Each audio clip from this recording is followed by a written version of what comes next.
రథసప్తమి సూర్యభగవానుడిని ఆరాధించే ఒక మహా పవిత్ర పర్వదినం. మాఘమాసంలో వచ్చే ఈ పవిత్ర దినాన్ని కేవలం ఒక పండుగగా కాదు, ఒక అద్భుతమైన ఆధ్యాత్మిక అవకాశంగా మన పెద్దలు భావించారు. ఈ రోజున ఆరాధించబడే సూర్యభగవానుడు కేవలం ఒక గ్రహం కాదు, ఆయన యందు శ్రీమన్నారాయణ శక్తి నివసిస్తుంది.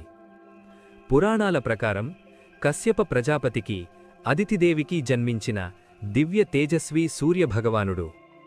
మాఘ శుక్ల సప్తమి రోజు ఆయన అవతారం జరిగిందని గ్రంథాలు చెబుతాయి.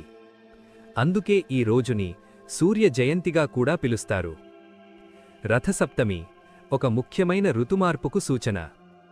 ఈ రోజు నుంచి సూర్యభగవానుడు ఉత్తరాయణ ప్రయాణాన్ని ఇంకా బలంగా ప్రారంభిస్తారు. చలి మెల్లగా తగ్గిపోయి వెచ్చదనం పెరుగుతుంది.